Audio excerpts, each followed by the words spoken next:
Hello,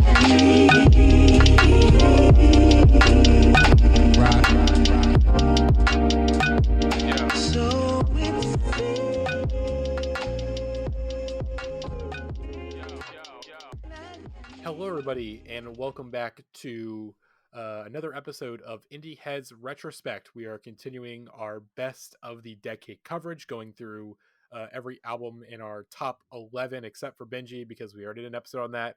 But as we have stated many, many times, could Jackson do an episode on Benji again? Absolutely. Are we going to allow him? No. So we're going to continue on through our list as we're finally getting into our top four.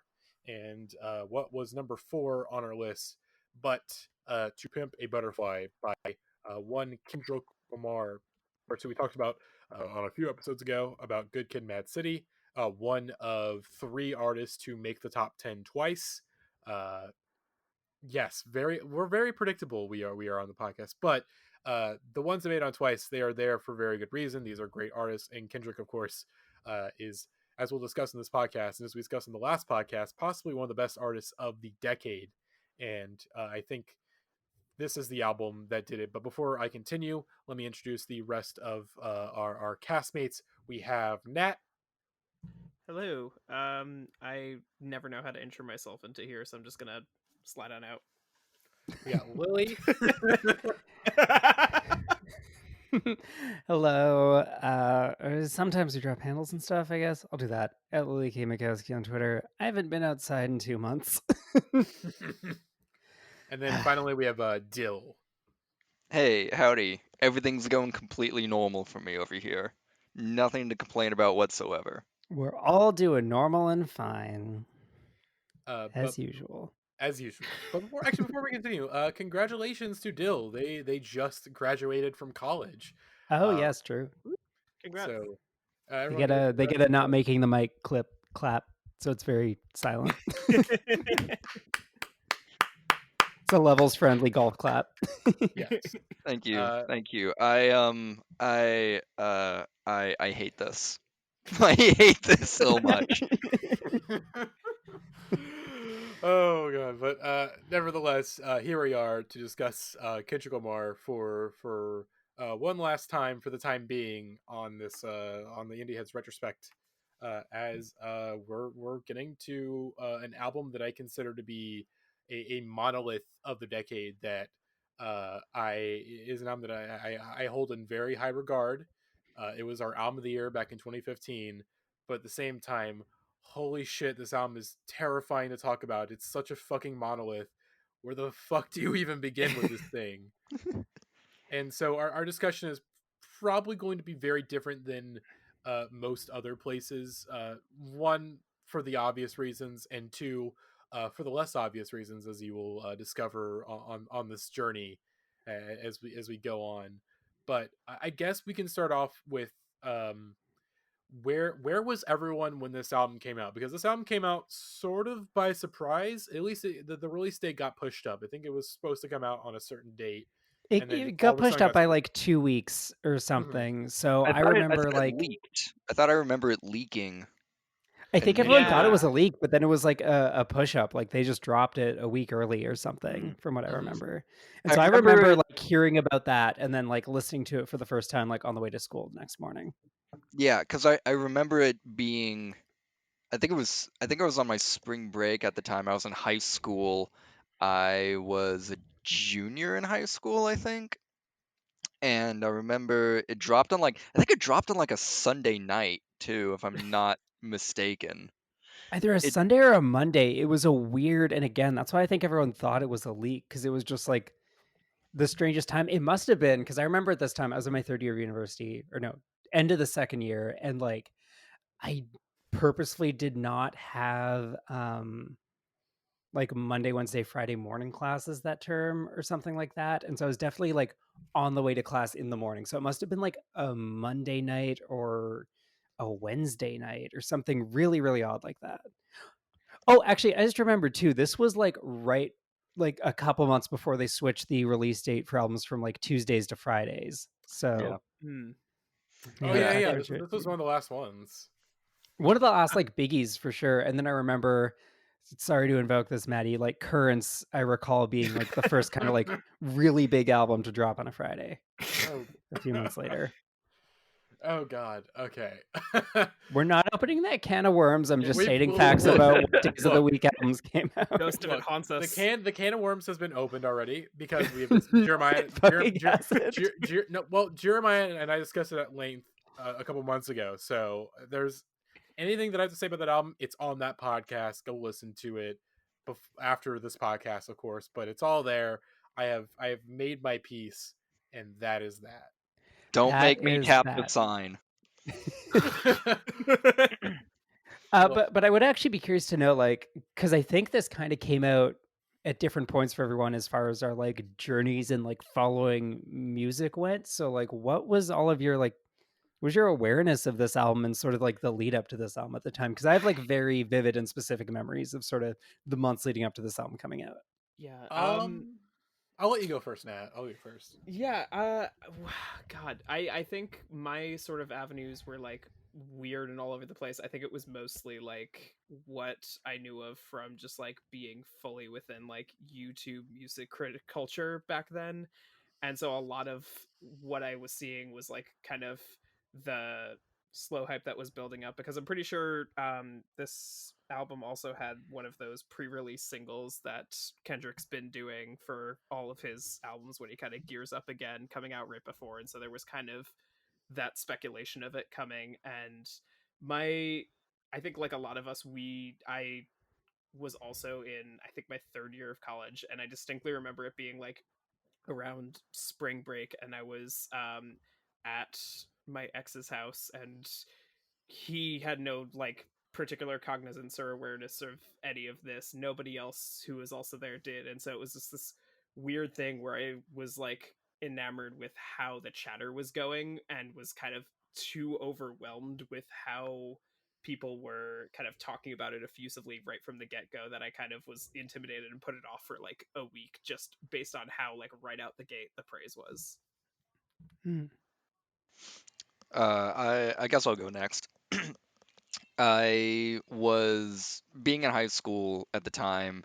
It was right at the peak, I think, of my like hyper aware, hyper focused online music devouring, I guess, to where I was on, message boards all the time.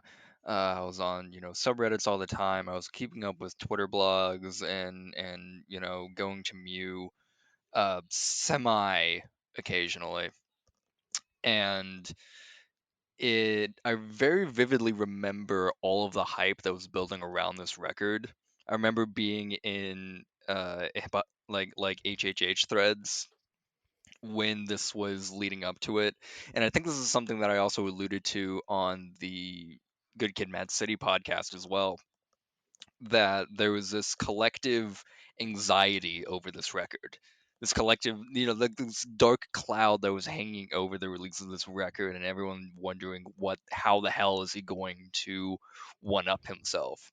Because it wasn't a question of can Kendrick make something as good as Good Kid, Mad City. The question was, how is he going to? Everyone just assumed that he was going to be able to top it. Either he was going to top it or he was going to fail miserably. And at this time, because I was taking so much stuff in, I was the kind of kid that was, I was listening to Run the Jewels every day. I was listening to all these other, kind of trendy indie acts at the time, some trendy hip hop acts at the time, just taking in all these different musical genres that I could. And this record, I remember standing out, just being a quintessential point at that time. Not in a way as like this is a very formative album for me, or this is something that defines my musical taste now, but it feels like an album that when it comes out, and when it came out, you knew exactly that it was going to be a classic. Like instantaneously, it was this collective like on message boards all across the place, and on Twitter chats and everything like that. There was this collective just sigh of relief in this epiphany moment that we all came to, and it was like, oh, this is it. Yeah, I would say pretty much the same of like all this anticipation, all these rap forums, HHH, KTT, OF2 just being like, how the fuck is he gonna top Good Kid, Mad City? Like, as we discussed on the last Kendrick episode, there was such a hype about that record. It was really just such a breakthrough because I mean, even now, there's still so many artists that have tried to make their own Good Kid, Mad City since then, and I mean, I won't. There's some obvious ones. I'm just gonna say it. Logic. Jesus Christ, I hate him so much. He was one of the more obvious ones, but a lot of artists really like that. That album really was a thing of like, oh shit, we gotta step up our game for a lot of artists, both in hip hop and outside of hip hop. Yeah, I think one of the interesting things, the reason why it was such a big deal in all of these multiple internet forums was because the hype machine, or the way that internet hype machines had been kind of building across years and years and years, finally had this sort of, the breaking of the dam moment, to where, constantly, like you could go into a KTT thread for like for some album release, say like some like early Drake album or something like that, and you get a lot of praise, and you get some detractors and stuff like that, and eventually, as months and years passed, all that hype would fizzle out, and then it would just be constantly looking for the next big thing. There was this insatiable desire to find the one, and imagine me saying that like capitalized. Oh It yeah, was, totally. yeah, And that's kind of like where my entry point to the album was, in that like I had sort of like started following music really in an active way in sort of like the shadow of dark fantasy, which was sort of like prior to Pimp A Butterfly. Like that was the last like one. And so yeah, like I just missed that moment, and I was like, oh my God, I always had this dream of like what must it have been like to be like around in like the early days of like that album rollout and that album dropping. Like it just it must be so cool to like have everyone loving music that much. And yeah, was constantly chasing for that. And like Good Kid, Mad City was almost it for me, but it was kind of a slower burn too, where like I missed the initial weeks of that record, and then like it sort of caught on in my circles over time, and then became such a hit that I remember going into Pimp a Butterfly, like the question among everyone I was talking to was not like, is he gonna top it? Because there was kind of just this resignation of like, well, there's no way he can. It's like you don't make a Good Kid, Mad City twice. So like the best case scenario was that the like is that he equals it basically, and even that seemed very very unlikely. And there was a lot of apprehension around like, what is he going to do next? And then the Control verse dropped, and I remember that moment very clearly. Like that kind of was like the post Good Kid, Mad City victory lap of really like Kendrick's coronation into like the all-timer pantheon of rap. Everyone was like, oh holy shit, like if he's this angry now, like what the hell is he planning for the next record? And it sort of built up that anticipation. And I think because we didn't like, it's so ingrained in the cultural sort of like wallpaper now that it's very easy to forget that like there was ever a time when we like had no idea what To Pimp a Butterfly was going to sound like. So I think as far as anyone's expectations were concerned, the best we could imagine was like, oh, okay, well, based off the Control verse, I guess the next album is going to be like Good Kid, Mad City, but more question mark. Like no one was really sure. And he goes from like one of his hardest hitting, most bombastic moments ever on Control. After that, like the next thing he drops really is and I just remember everyone being like, huh? yeah. People Like, were oh, angry over Yeah, They were I wasn't Yeah. very angry. angry. I wasn't angry, but I was like, I don't know that this is good. I think this might be like a bad song. Like I was just so baffled by it. And so then like immediately I started bracing myself for like, okay, shit, Good Kid, Mad City is going to be it. Like he's not, if this is the caliber we're getting for the rest of the album, and this is like the weird like sunny left turn he's taking, like fucking close the door now. Like, there's no way this thing is going to be as good. And then you had an immediate hairpin turn again once the Blacker the Berry dropped, and it was like, okay, I officially have no idea what to expect for this album. I hope it's good. I'm not holding my breath. I truly just have no idea. So after this like 4-year wait to finally get to listen to Pimp a Butterfly on the morning of, like, before any reviews or anything had come on, and just slowly like realize over the course of listening to it, like, oh shit, this is it. Like, he is topping it. This is like that moment I was waiting for. And that first listen was such truly like one of the most memorable first listens I've ever had. And just, I was sort of part of that wave of people who were like immediately singing its praises, and just because everyone was so stunned by the fact that he'd actually like made this thing. And I mean, this is still kind of a contentious take, but in my opinion, like, easily usurped Mad City. uh just, there was such this sort of collective state of astonishment and excitement about it, and I was so happy to like finally get that moment. And now, like, when I listen to the album, that's really kind of what I think about, is that like moment of sort of instant classic canonization that certain albums get. It seems now only like every 5 years basically has been the rhythm for the last like decade or so. That's how often these moments seem to roll around, where something is like an across the board consensus instant classic, more or less. And oh boy. Lily, are you referring to a certain album that came out in 2020? Yes, I'm referring to a certain album that we may or may not talk about in the next couple of days.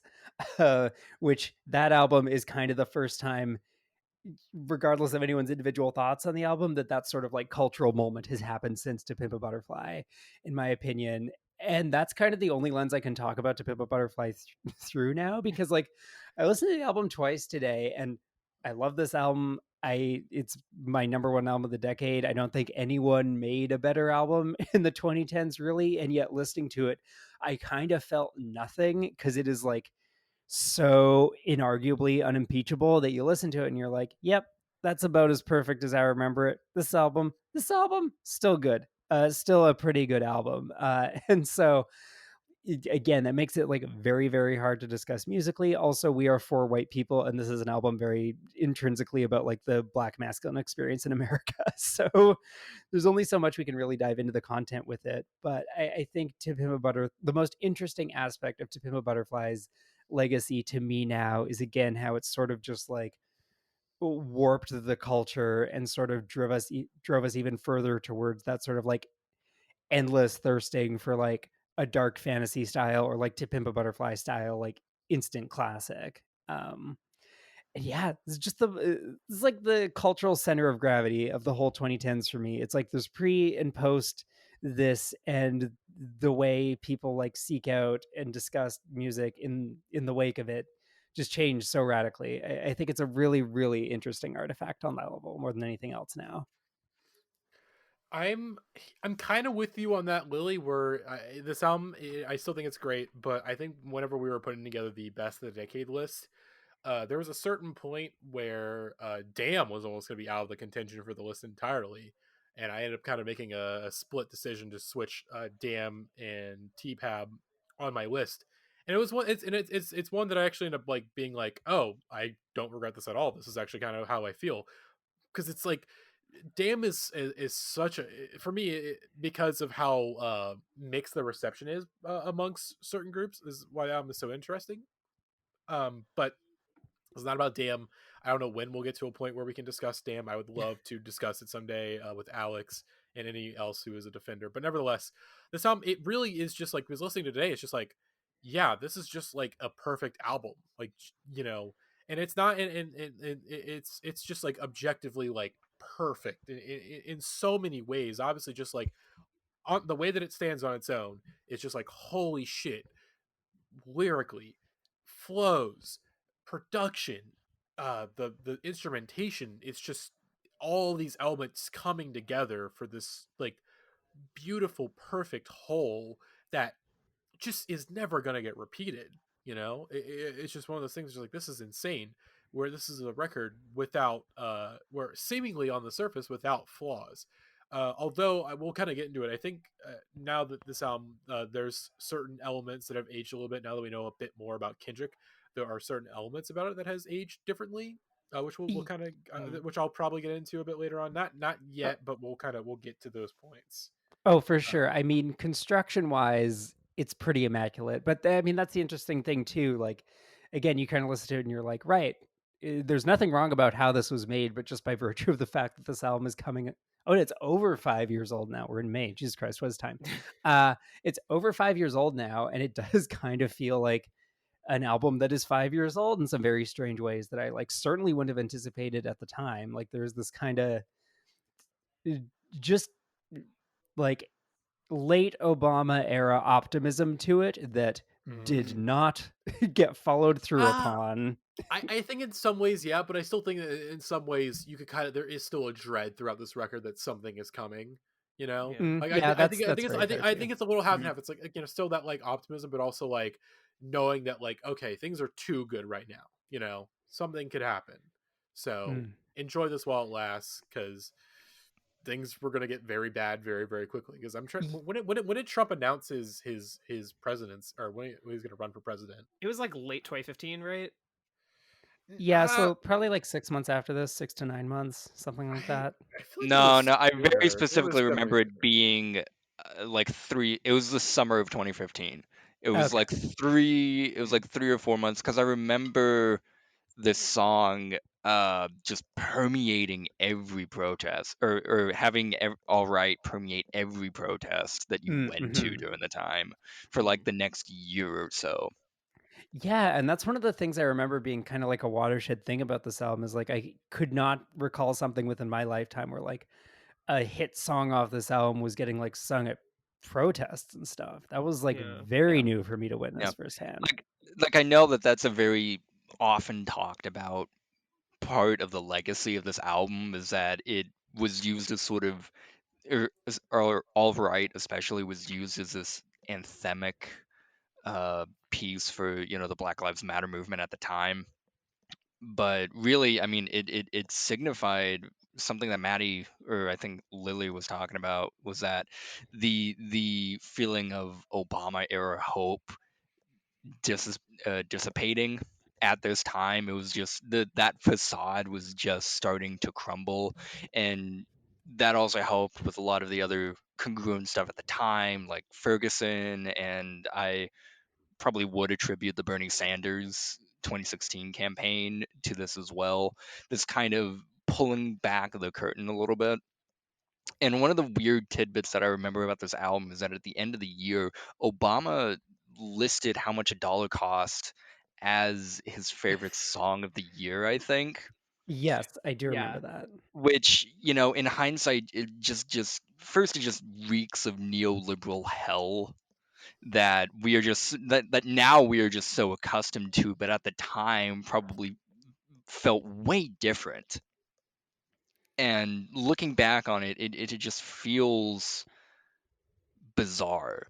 It feels like you can't allow a certain piece of music or a certain piece of art to exist without the socioeconomic conditions that we have provided, that we as an audience have provided to it. And this is also an argument that I kind of made for Good Kid, Mad City as well, is that when we're talking about art within the constructs of what the artist intended for versus what the audience takes from it, there's a very clear contrast. At least in Good Kid, Mad City, there was a very clear contrast of what those intentions were. And how do you hold on to art as a creative? How do you hold on to your art without stifling it? And I think in this album, Kendrick was able to answer his own dilemma in that sort of sense by creating an album that feels more about this grandiose universal feel of the time, while also keeping it deeply personal, which is something that I think we'll get into a little bit later. For sure. It is an unusually self-aware album on that front. Like I never really thought about that till now, but there's sort of this undertone of like half the tension of the album is Kendrick like quite literally being like yeah, fuck, I gotta follow Good Kid, Mad City. Like, Mhm, mhm. and through that, sort of posing all these like personal and creative challenges to himself that he's like wrestling with over the course of the album. Yeah. It's also I find it interesting that part of that internal conflict too is coming from that sort of wondering how to like there's that constant debate of like him being his own biggest critic like throughout half the album. Like half of the songs are just him kind of criticizing himself, knowing the way that his rise in music is kind of changing him and changing the way he interacts with people that he knew, communities that he knew. And it's one of those albums where like even when it kind of it's difficult to kind of like um talk about in some of those regards because it's just there's a lot of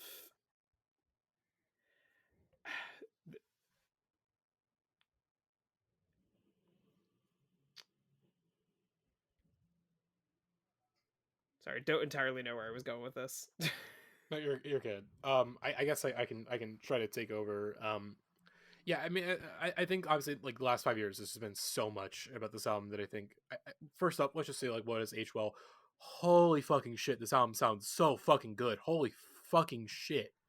The It's just kind of musically excellent across the board. Like, sonically, there is not really any moment in which this sags or starts to feel repetitive or rote, or like every second of it sonically is just functioning at like an 11 out of 10 in a way that I have heard very, very few other albums manage to do, period. And I think it also, part of why this album in a weird way makes me feel nothing now is it's doing it in a way that feels so effortless. Like, one of the things I think about in terms of the creation of this album is just like the notion of command. Like, everyone involved in this thing from top to bottom is in like total command and has a total innate understanding of what they are doing, and they are playing with genre and history and sound and just have such a profound knowledge and understanding of these things that they're able to deploy just in exactly the way you want to hear people deploying those sorts of things, like across the board through the entire runtime of the album. It's really remarkable. I mean, yeah, it's just like you have all these players on this album that again they're operating at their peak levels. I mean, some of these artists, of course, Thundercat, who is all over this thing, uh, vocally on the bass, just generally like the sound direction, he's all over it.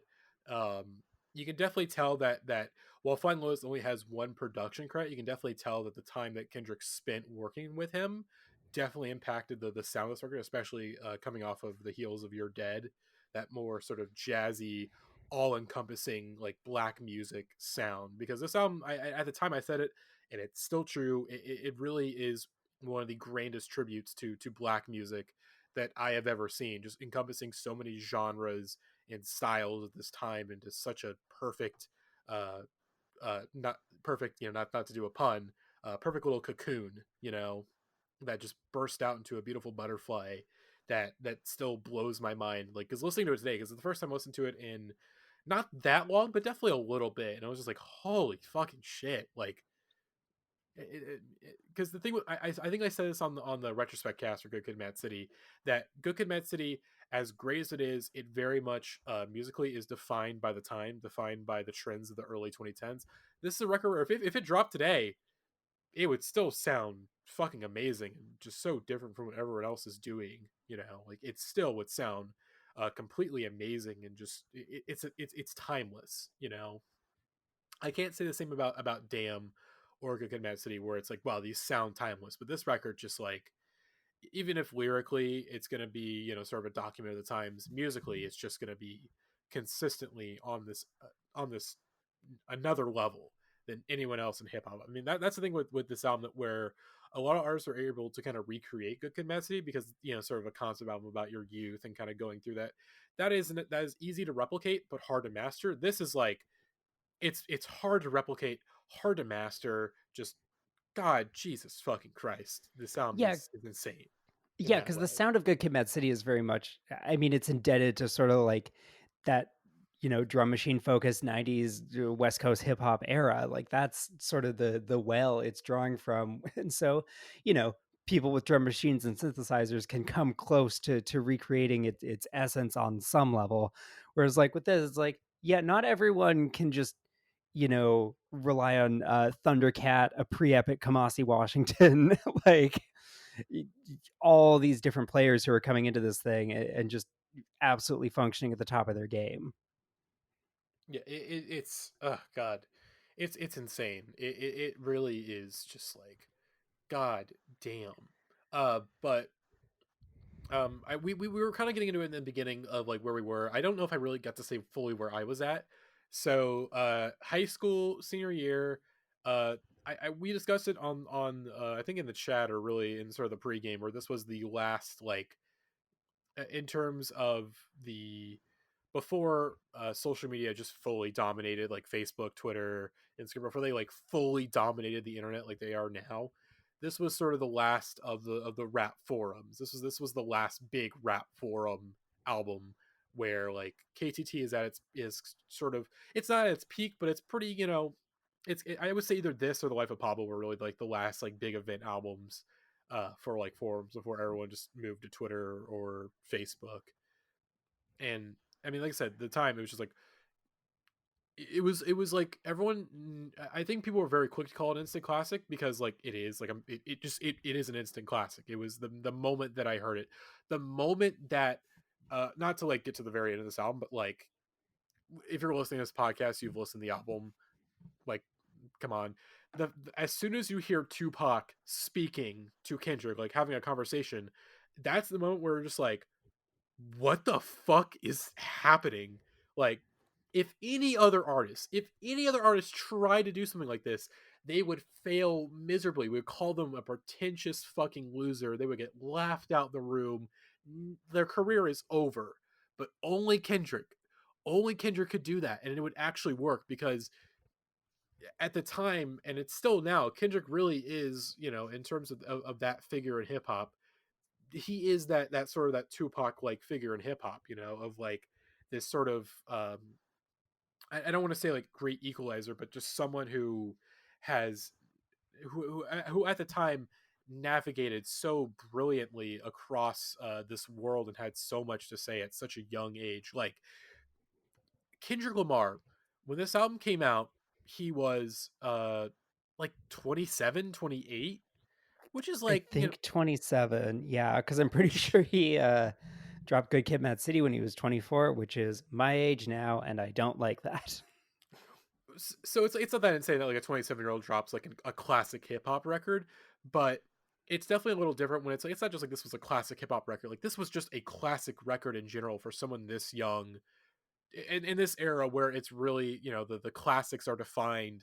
The canon is pretty much like set in stone for someone to so quickly push themselves in the canon as quick as Kendrick, because Kendrick already did it with Good Kid, Mad City. This was just like, yeah, I'm already in the canon, but like I'm in the top tier of the canon if you didn't already figure that out. Yeah. It, Yeah. it's just insane. But let's get into this thing. Let's start trying to we're we're a half an hour in. Let's just dig in this thing track by track. Wesley's theory starting us off, which I think a thing with Kendrick that I don't think is discussed that often with him. He's really fucking good at intro tracks. I feel like the intro tracks are not as like talked about amongst when people talk about like his tracks, but like he's pretty fucking good at these intros. He's pretty damn good at setting the the table up of being like, here is my deck of cards. It's the best deck you're ever gonna see, and I'm gonna just keep pulling them out. I'm gonna keep throwing on the table. All the chips are mine. You want a chip? Fuck off. You're not getting it.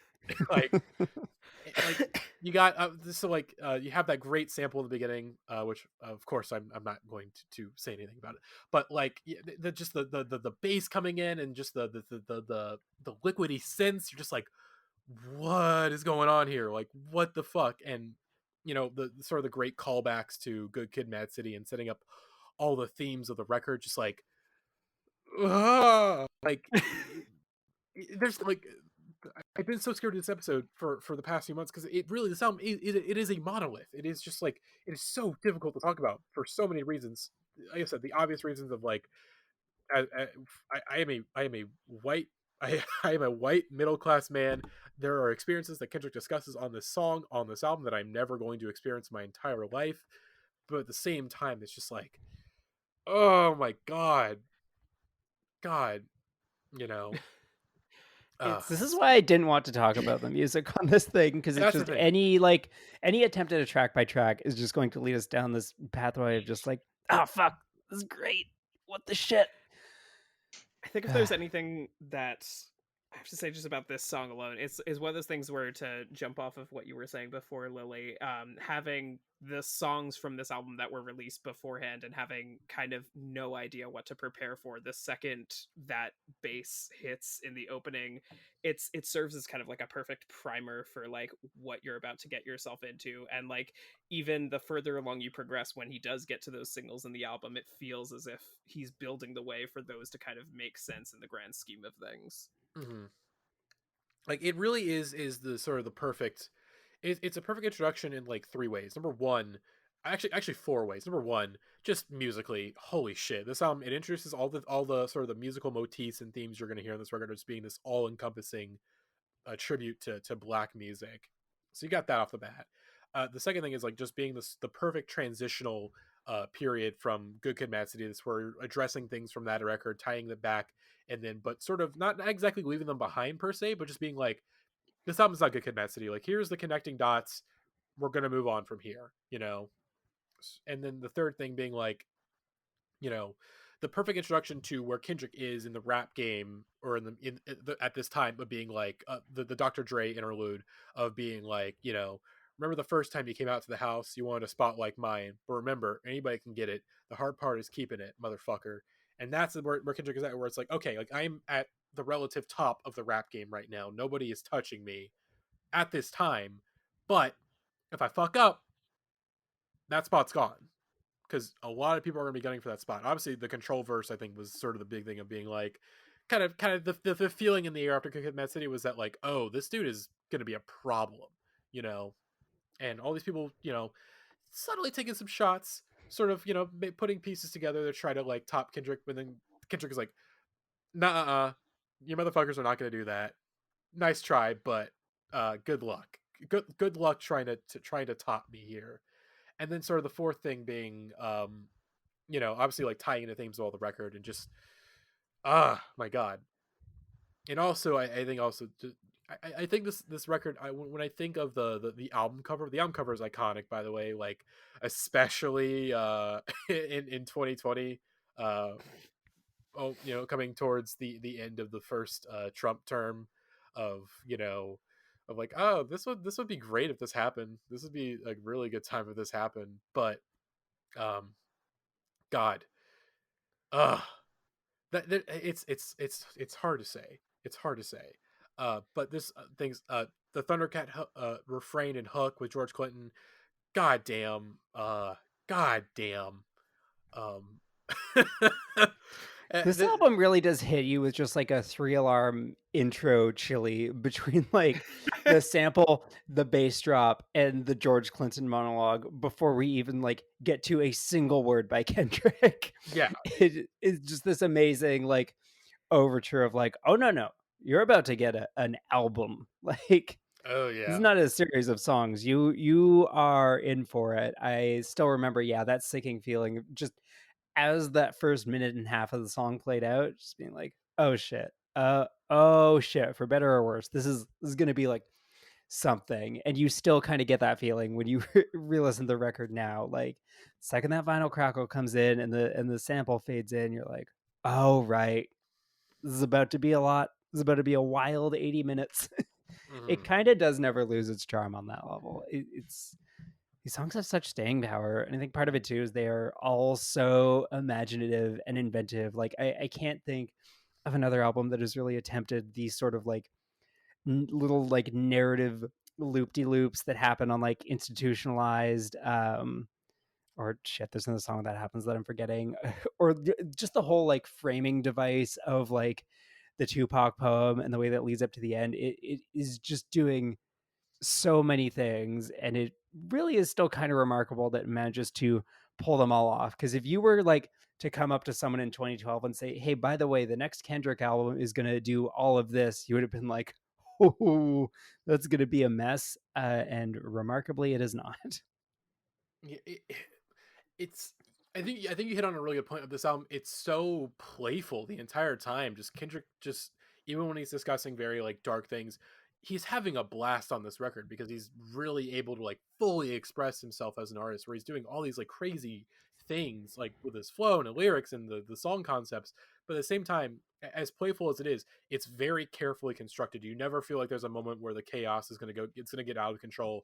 It is very controlled chaos. It is chaos that is, it seems, it's chaos. It's chaos that seems like chaos, but it actually isn't chaos. It's so tightly wound and crafted and just and I think that chaos, like, I mean, right away you're just getting whiplash from Leslie's Theory. You're like, what the fuck is this album? What is it going to be? And then he hits you with For Free, which is like he's rap. You have like the intro of like, of this girl just going the fuck off on Kendrick, and it's over like this crazy jazz instrumental, and you're like, what the fuck is going on here? And then he starts rapping over it's like, what? It's like, it's like supposed to be like an interlude, but it's like, this isn't an interlude. This is a fucking song and a half. Like, what? I think Yeah. It I don't it know. helps it helps that For Free also has the greatest hook that a song has had in the last 10 years. Oh, Just I mean, something that yeah, I've always quoted back to my friends. I remember quoting it to my friends in high school for like the next 2 years, and intermittently I'll always drop it here and there, and it just sends everybody into a tizzy. Yeah, looking at the track list now, again, because I'm so familiar with this album, with you do kind of forget that like Wesley's Theory, For Free, and then King Kunta, which is just like a straightforward banger, has to be one of like the most baffling opening 3-track runs ever. No one would be able to Simultaneously, pull that off now. Nobody would be able to pull that off now. No, not at all. like you think you simultaneously, think you think Drake could say that his dick needs interest? No, absolutely not. Like, get out of Look, I'll tell you off mic what neighborhoods here Drake's dick has a mortgage in, all right? here. Oh, dude. Okay. What were you gonna say, Nat? it's simultaneously like all three of them completely different approaches all over the place, yet like when you lay it out like that, like makes total sense for like the kind of controlled chaos of like these are all modes that the album is going to deal with and like weave back in and out through the entire time. It's true. Kind of the rest of the album bounces between like one of those 3 types of songs in some way. It's a very good, yeah, just setting you up for like everything you're about to get in many different ways. Yeah. Oh God. I think there's only been like 2 hip hop songs that like, I mean, there's probably more, but in terms of like this period of hip hop that like blew me away, just in terms of like how the fuck is he rapping over that? It's this song, and it's can anyone guess? Does anyone, again? Danny Brown. Fuck. Fuck. How am I? Why am I? Why is it? Are Why am you I? blanking on the song? Ain't it funny? Yeah, I believe yeah, you're yeah. talking Sorry, about. I am blanking. I was. I'm very. I had a. I took a nap earlier today and it kind of fucked my day up. I took a nap this morning. It fucked my day up. Okay, please forgive me. But yeah, like this song and Ain't It Funny, just 2 beats that are just like, how the fuck do you like? How do you construct a flow over this? Like, what? And that's the thing with Kendrick, is that just beyond the fact that he's just, he's a really great rapper. Like, that's the thing with Kendrick, is like, wow, you sometimes forget like beyond the artistic merit and all this stuff. It's just like, yeah, this dude, like, even if he wasn't like this great artist, we'd be like, yeah, no, he's like just one of the best rappers. Like, this dude is so fucking good at rapping because he's able to find these really unique flows in these spaces where you're not expecting someone to find such a tight, a tightly wounded flow, but also just like, ah, just ah. I love Kendrick Lamar so much. I love him so much, and yet I cannot speak to why I love him so much sometimes.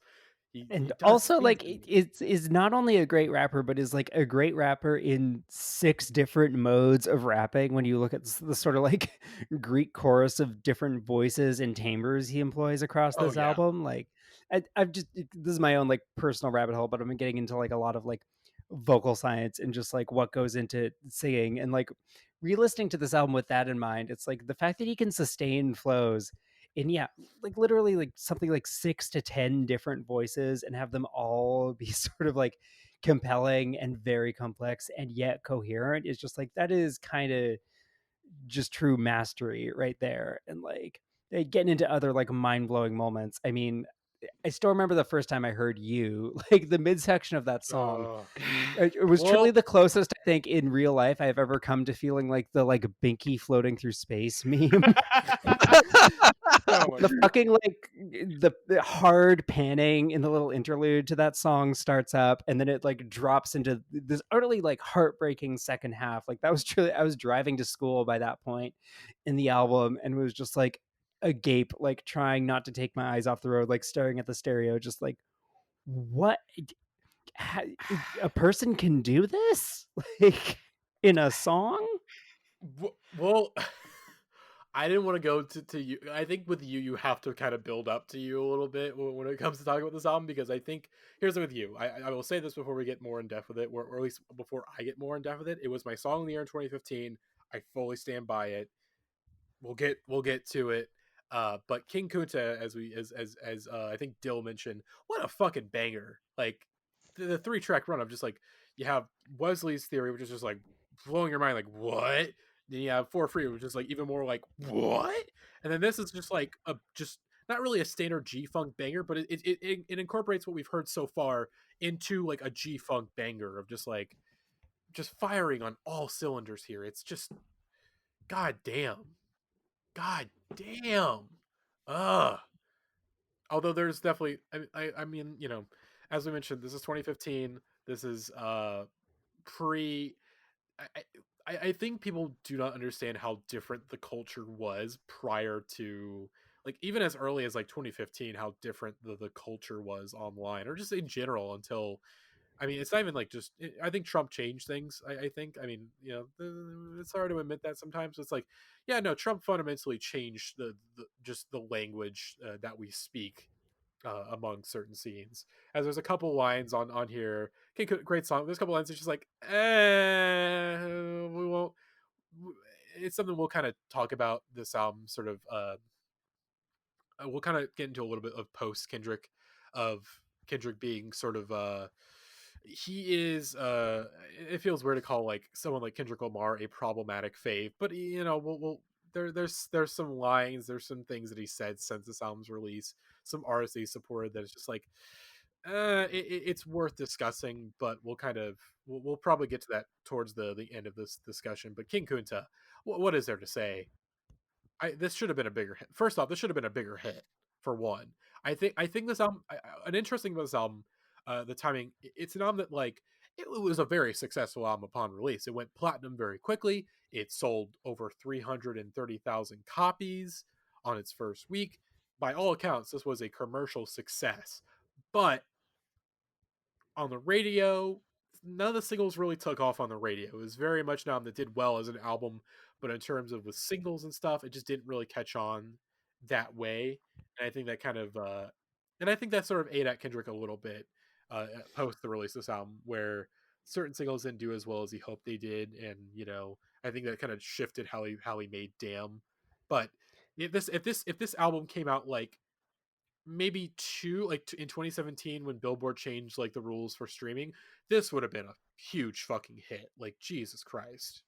Although in a certain way, like that sort of the commercial situation with this album maybe foreshadowed or was one of the major indicators of sort of this like weird shift in terms of almost like prestige music listing culture, where like I guess this is really one of the most stark examples of like critical praise not necessarily correlate, and not even critical praise, like audience praise not necessarily correlating to sales. Like in a different era, this would have been like a like miseducation of Lauryn Hill sized commercial smash, and it sort of had that aura at the time, but it sort of foreshadowed this weird thing now of like certain albums almost being treated like Oscar bait movies are, where like, you know, big award winners are not necessarily big sellers in music anymore, which is also a thing I think we're going to see this year with the other album. um, and yeah, I don't know what conclusion to draw about that, but this album is sort of indicative of that becoming increasingly the norm, that like everyone will be aware of these sort of consensus critical hits, and yet no one will really listen to them in a measurable way, in the way that they maybe used to before, when we had a bit more of like a music industry monoculture and also a music industry. um and so yeah, this album just kind of falls into this weird little gray area on that front of being like one of the biggest almost hits ever, where like people knew it was a big deal and people were listening to it, but there was something that like didn't quite correlate in terms of the critical and audience reception versus like how that was reflected commercially. And it's a very odd situation overall. Yeah. Uh, yeah. Still. Goddamn. This should have been a bigger fucking hit. I'm still mad. I'm still mad. I'm still mad. And here's the thing: if Mariah Carey's "All I Want for Christmas" can go #1 after like 30 years, King Kunta can do that also. But at the same time, it's like, the way that we define hits, like we'll kind of talk about it with All Right being a big anthem. All Right, although like, chart wise it did fine, didn't become like a huge smash, but like culturally it was a big hit. Same with this song, I think, to an extent, but All Right definitely in very different ways. uh but uh I think there's also there's a line of the song that in the context of 2020 that I think is a little like, this is only like, this is, I wouldn't say problematic, this is just like a kind of line to people who have a certain kind of brain of manipulated Bill Clinton with desires in reference to the yams. That line hits a little different in 2020, knowing what we know now about Bill Clinton. Oh yeah, and But well, as we go through the album, we'll talk about the big fucking yikes stinker at the very end of this Oh yeah. thing. The one oh moment in boy. this album I wish I could Uh, entirely strike from the record, Yep. that yeah, is a very potent reminder of like, right, this came out 5 years ago. We weren't having some of these conversations then. Yeah. Although I think with the song, obviously, I think the song introduces the poem that's told throughout the record. This is where it sort of begins. Of I remember you was conflicted, misusing your influence. Which, um, boy, oh boy, this poem, it's gonna. It is one of those things that you hear it the first time you listen, you hear it throughout, you're like, okay, like what's going on here? Like what's he building to? And of course, where he builds it to is like, oh wow, like Jesus Christ. But let's get to institutionalized, which has become which is a song that I pretty much love every song in this album. But it's one that I was like, wow, I really fucking love this song. Like, goddamn, like it's pretty fucking amazing. I think Um, it's one of the most impressively constructed songs on the album lyrically, in terms of the like perspective switching between verses, these sort of bringing these other voices in as well, like the little like Snoop Dogg bridge on it acting as like sort of this like narrative transition. I think this really like exemplifies a lot of what To Pimp a Butterfly does well, in a mhm. way that very few other albums do, or that very other few other albums manage to do well, in terms of like you have this full little like short film in rap form. And I know like uh, the appendix, a short film, was used in relation to Good Kid Mad City, but this really is cinematic in terms of it is telling this little like concise hyperlink narrative within 5 minutes, and again is somehow able to do so coherently and with good rapping, which those are two things that other narratively ambitious albums, I think, forget to include sometimes. Mhm. I I think that's actually a really big thing with this album is that like it's an album. There's very few albums I listen to where it's like, damn, this album should be like a film. Like Good Kid, Mad City, I think there was that short film, but it was more just like an experimental piece for like art museums and shit. Not not close to. But this album really is like, they really got. I wish that we lived in an era where like albums could be films. when's the last time that like an album was a film? You know, I think like Lemonade. oh yeah, Quite yeah, literally. yeah. Oh god. Okay, that's true. I kind of forgot about Lemonade. Has been like kind of it's not like a total memory hole record in the grand scheme, but it's been kind of memory hole by myself, and I like that album a lot, like a lot more than most people. But I think it's only been memory Matty, hole Matty, because you're about to have Bayhive I destroy us. like the album. Please think, I please like the think album. about what you're about to do. I like the album. It's just I kind of forgot about it for a second. Kind of forgot about it for a second. But also because Indieheads started reminding me about the album every single day for that year. That was 2016 was such a what a great but like terrible fucking year. Jesus Christ. All the fucking nerds mad about Lemonade because they didn't want to admit that it was a great record. God damn. Fucking I hate Indieheads sometimes, bro. I hate it. Why do I do so We much for love our Indieheads? fans. We love our fans, but also like why do I do so much for you guys sometimes? Why? But nevertheless, institutionalized. Oh god damn! I think Lily kind of said it all. Just like the great Snoop Dogg interlude, the strong visualization and switching between characters and stuff. Um, God, and there's certain things that's like I think the moral lessons of this song are I don't think it's like per se like trying to I don't think Kendrick is like he's not judging his friends too harshly, but at the same time it's like you're judging him a little bit, and it's like especially now it's like I post radicalization it's like I can't hate on your friends at all, like stealing from like rich people at these award shows, like yeah, no, that's cool, that's rad. Why would you hate on that? Like they can just go replace their jewelry, it's great. But at the same time it's like yeah, you get the point. But God.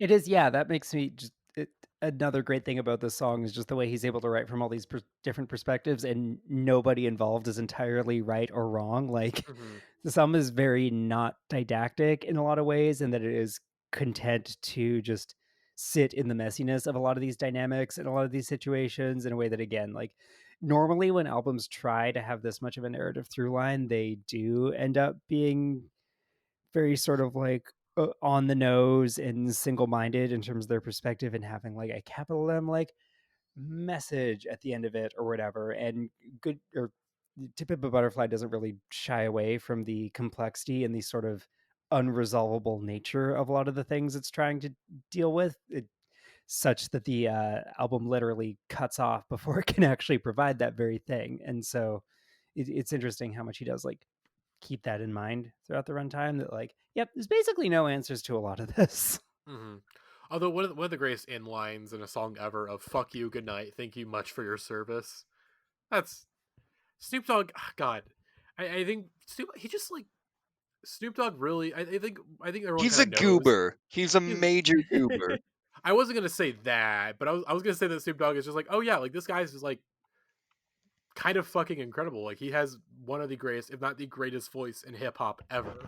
Like, just the way he's able to like once he like when he's trying and you like get him a good verse and get him a good song, the way he's able to like effortlessly like slide over these songs is just like oh, it's beautiful. And I love the way that he's weaved into the song, because it's like obviously just a great voice for the song, but also sort of a great sort of passing of the torch moment of like this sort of this old legend sort of being kind of the narrator of this story a little bit. Just God, there's one thing that Kendrick Lamar is great on this album. He knows. I think I will say on Damn, I think he also was great at sliding in the guest. Although I think there's some people who will argue against that for like one or two songs, but the way he's able to slide in all the guests on these songs is just like just finding like the perfect ways to put these people in these songs is just it's just incredible. Um, Anna Wise's hook on this song and then on the next song, These Walls, is also really great. It's weird that like she hasn't really caught on solo wise, but she's always consistently great. She was great on Good Kid, Mad City, and she's especially great on this record.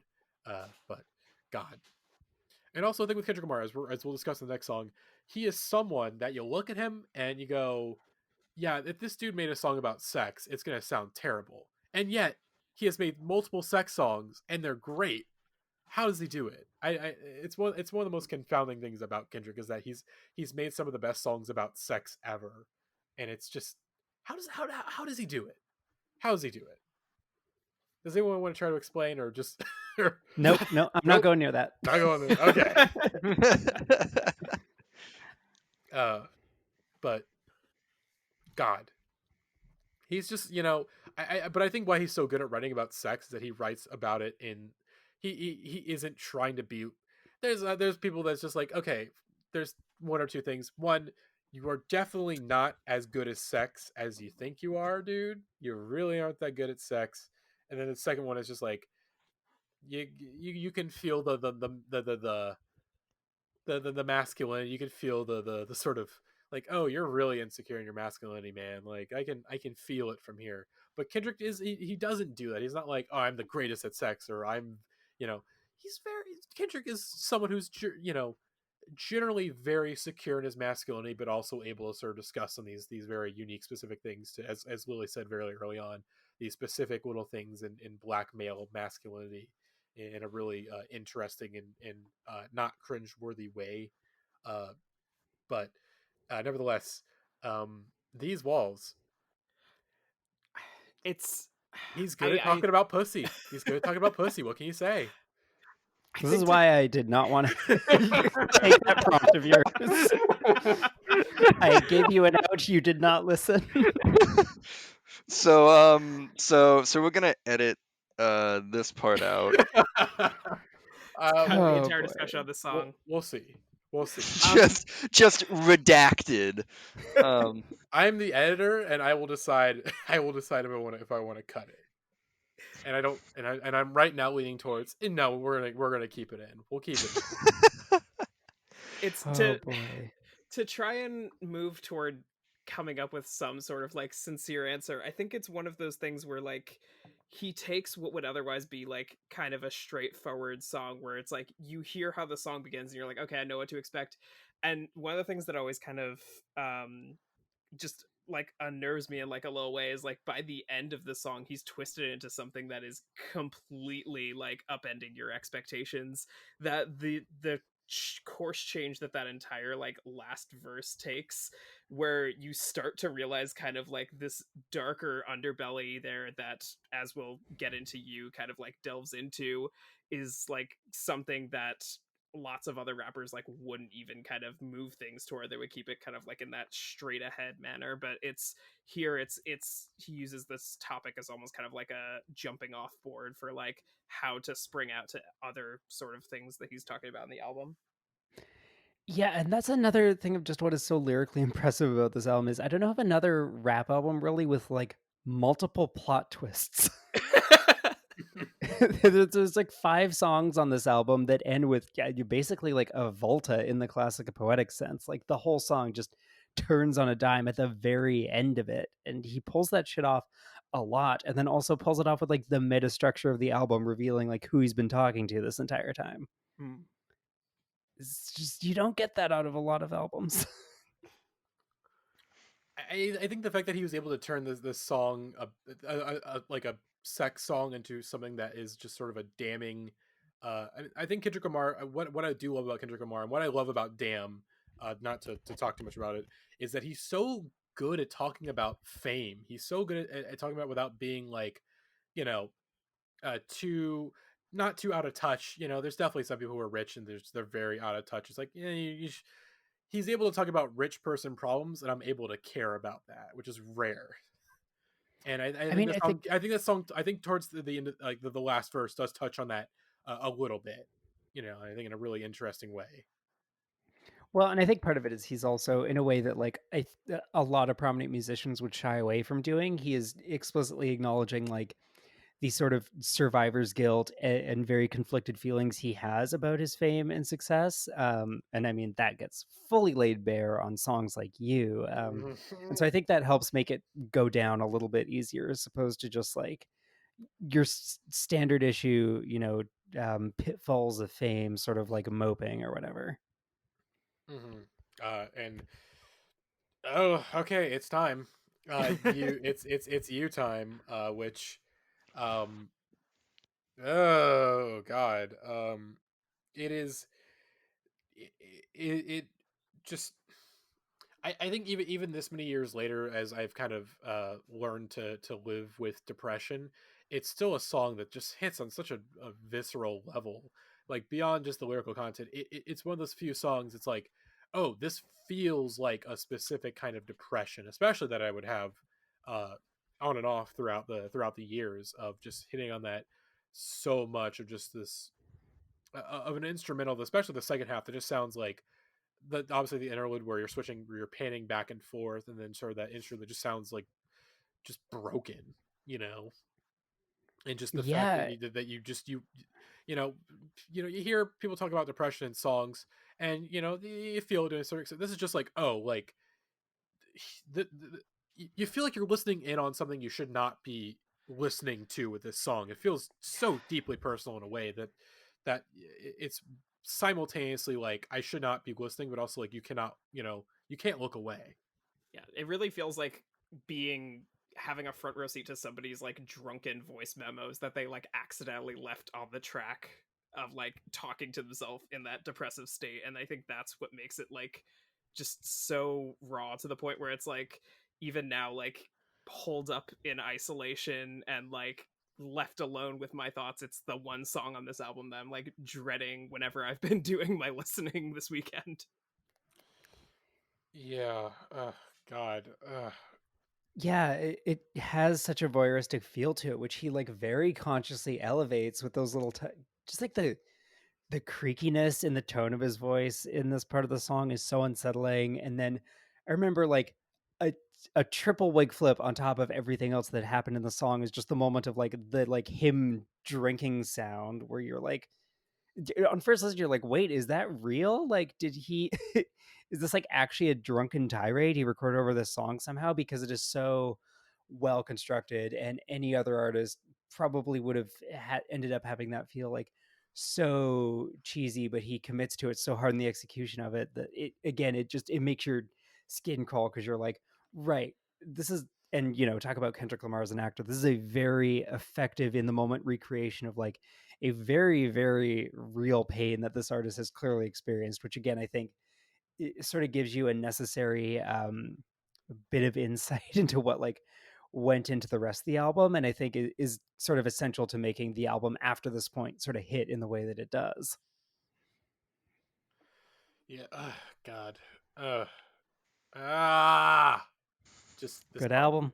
album. Good album. Good album. What can you But say? It's good. Pretty good. yeah, we obviously like the second half of the song is just Jesus, but also I mean the first verse too, where obviously like he's very good at inhabiting characters so well, and I think that first verse is like you don't know, is he inhabiting a character, or is he inhabiting sort of this version of himself? And God, I mean, you know, That's true. He is so known for like his character work and his acting on some level that, yeah, to completely tear off the veil in the second half of this song and speak to in like an unsettlingly earnest way, really, like up until this point in his career was like, yeah, was deeply like concerning and upsetting on a level that I just, we had not experienced him do musically before. Mhm. I think one of the things that also helps with this melding of speaker role in the song is the fact that we actually don't know who the speaker in the song is.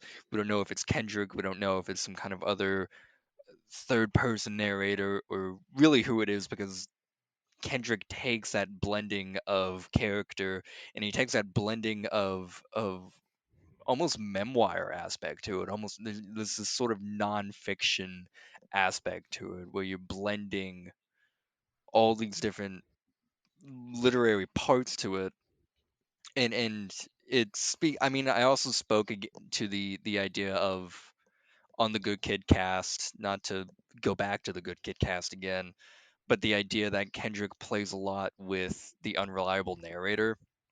He plays a whole lot Mm-hmm. with how he deals with the listener and his audience, and the insertion of that, and the portrayal of his characters in regards to how do I get my audience into this setting? How do I get my audience into inhabiting these characters?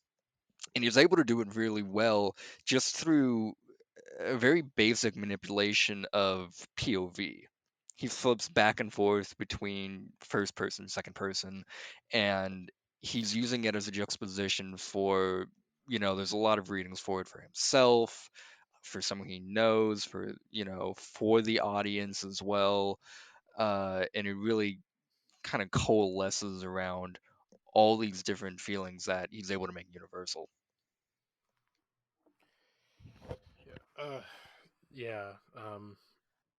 I think even at the time, even now, it's such a. It's very, very difficult to talk about this song. There's so many lines here that really hit. You want to give. I just want to give him a fucking hug. I want to give him a hug. I want to tell him it's okay. I want to tell him it's fine. It's gonna be okay.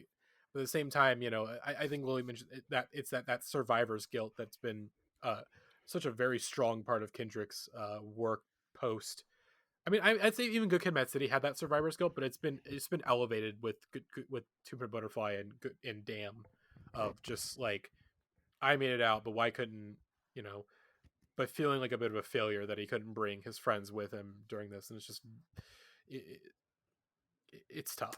It's such a And I think also having that survivor's guilt compounded by the fact that like there's an undercurrent on this album of him almost feeling like this guilt over exploiting his hometown in order to get that success. Like he's telling Good Kid, Mad City is autobiographical in a sense, but is also like telling stories of the people who like did not end up making it out, and then he did. So I wonder if there's almost the sense of like, fuck, I like used that experience and that background to get to this point, and now like, what am I doing with it? I think there's maybe like an element of that happening on the record as well, which also like drives later on the record maybe his sort of desire to return home and like figure out how he can bring that back around to like the city and the place that in a certain sense granted him that success to begin with. Um. Okay, we are an hour and 11 minutes in, and we're not even at the halfway point of this This album. is why I didn't want to do a track by track. There's Okay. a lot of tracks. There's a lot of tracks. Okay, so we're not gonna rush through it, but we'll kind of go. We'll try to we'll try to hit on everything, but like we won't spend too much time on it, obviously. But there's one song. The next song we kind of gotta really discuss it. All right, which was sort of the album's What can you biggest really hit. say? What can you say? It's Yeah. like this song. It became an anthem for the Black Lives Matter movement for a reason, and I think the Black Lives Matter movement, how it turned out, is still it's one of like especially post radicalization is like one of the saddest things to see just how quickly um how quickly the mainstream media just tore it apart and how quickly it was exploited and just like when I see like a blue lives like one of those like fucking blue lives matter flags, I want to hurl every single time. And the song it does remind me that like a little bit of like okay, like there was a time where it was like shit, like and I think the song it still sort of speaks to those movements because it's not like these movements went away; they've evolved, but they haven't gone away. And it speaks that as we were talking earlier, that sort of that optimism somewhat that people were kind of having in the sort of the end of the Obama era, where that optimism it hadn't fully faded, but it was getting to that point where or maybe things can be okay, or maybe things can be all right. And yeah, but musically, the Pharrell beat, it's one of Pharrell's best beats ever. It's just so good. Like, God, it's just one of those like because I think Pharrell in the 2010s has sort of I won't say flanderized himself, but definitely overexposed himself a little bit. Uh, very quickly in the decade, pretty much as soon as like that Robin Thicke song got really big. But this was like one of those like brief reminders that like when he's on top of it, he's one of the best fucking producers ever in hip hop. Of just able to like slide the fact that he's able to slide in his own like personal style into this very individualized record where it just feels so much like Kendrick. He's able to kind of slide himself in there in his style in here is just nothing but a miracle. You know, but God, God, so good. So, it's just it's all you can say sometimes. Like this album is so good, and the song is just so, God, you know. And also the music video is also one of the best music videos of the decade too. What a some really iconic visuals in there. Um, God, God, God, God. Instead of going to let's just everyone let's from any song we haven't discussed yet, let's throw it out there. What is one that is? I think we'll kind of save Mortal Man for last, but let's kind of Dill. What is your of the songs we have not talked about yet? What is your favorite on here of the ones we have not gotten into yet? Uh, Black of the Berry. It's Ooh, got to be Black of the Berry. I'm sorry. I know that's the common term pick, but it's just got to be. I It's mean, just kind of undeniably one of the most impressive rap songs ever. yeah, yeah. And he dropped. I remember. I think he dropped this the day after the Grammys, if I'm not mistaken. I believe you're right. It was like 5 weeks before the album or something. let Yeah. me February 9th, 2015. Yep. Yep. I think this was definitely the one. Like I said, I think the whiplash that we got from and then this song was like, what the fuck is this album gonna be? Like, what the fuck is this gonna be? Because it was ah ah. But yeah, this song is incredible. I would say it's not one of my favorites on the album because I think it is so different. It's sort of it doesn't come out of nowhere per se, but I think like this album it is almost it's pretty much damn near perfect. But there's any like if there's any like little nitpicks I can have, it's like the way this is slotted in is not the it's not the best. It definitely feels kind of weird between complexion and shit complexion. I'm trying to go through the track list really quick. I'm blanking. Complexion and You Ain't Gotta Lie. Yeah, it feels weird because those like complexion and You Ain't Gotta Lie are both very like kind of very upbeat, sort of wholesome, maybe wholesome, but very upbeat songs. And this is just such a dark, like it feels like this would have been a bit better in the first half of the record, but like still, I think it's like it's well sequenced, but could have been sequenced better. Maybe, but still, when you're talking about the unreliable narrator, this is one of the best examples of it.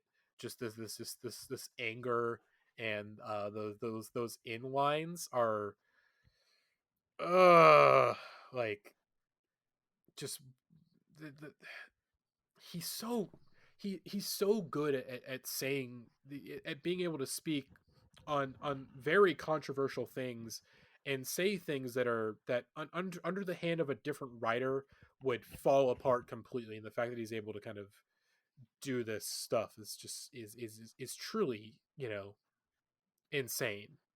That he's able to kind of have all these like weird like conflicting complex feelings, and it works so well. It's just like, oh my god. uh but on a lighter note about the song, the assassin chorus, remember that period where he just this dude, you didn't understand a fucking word he was saying, but he was just going the fuck off on every single song they got him on, like on Yeezus, going the fuck off on that album. Oh my god. What a time. What a time. Uh Just the tone of his voice is just like, yep. All right, I'm fucking pumped. I'm so pumped. One of the just the most It's exciting presences. it's uh what am I trying to say?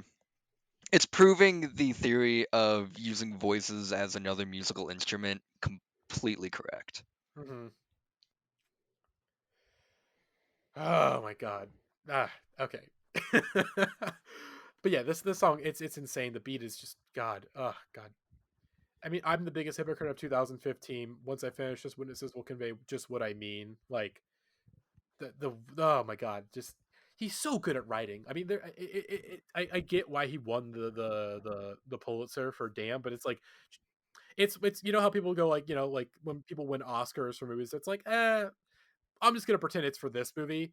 Like that Pulitzer, even though I love Damn, it's like, yeah, no, that Pulitzer's for this album. It's like we missed the ball, and this song really is just like one of the biggest examples of that. Being like, okay, we're gonna, it's like it's for this, but like we're gonna pretend that I'm gonna pretend that it's for this because God, God, God, God, God, God. Um, what else is there to say? Does anyone have anything to say before I send it off to somebody else for a different song to discuss? I think so to lead from that to like one song I want to give a bit of shine to, just in terms of like his writing and poetry. I think Mama has always been sort of sneakily one of the strongest songs on the album in terms of that. The I know everything verse towards the end of that song is it's just wild how he is able to pack this like incredibly dense, like sort of metaphysical treatise on a whole bunch of different things into this very like hooky and accessible verse. And also, I don't think anyone had really, unless you were like really, really following hip hop at the time, heard a knowledge beat before. And the sound of that song still is just so one of a kind and refreshing and appropriately feels like very very cosmic, given the subject matter of the song, and it just kind of blows me away every time. Like it's so buttery and smooth and musical and bizarre sounding, but just like works on every level and fuses with the lyrics perfectly. And I feel like I'm not going to say Mama is like the best song on the B side of this album, when you have like How Much a Dollar Cost and The Black or the Berry and Mortal Man to contend with, but that's one I've always felt just sort of doesn't get talked about enough in terms of just how impressive and how affecting and moving it is on like a poetic and an instrumental level. It's always been kind of one of my low key faves for those reasons. Mm-hmm. Uh, I mean the knowledge beat is also, I mean, on this song is incredible. I wish he did more work with Kendrick, because this song really is something really special. Um, just that hook is Yeah. so, God, it's definitely a very underrated song on the album. It was another one that was on my re-listens, was just like, damn, this is a fucking amazing song. Like that second verse where he's just like, I know this, I know that, just all that stuff. And then the outro where, this is a world premiere. That whole part is just like, it's one of those, just you're on this like, it goes in so many, there's so many different directions the song goes in, and it all works so well. It's an album in itself, just this one song.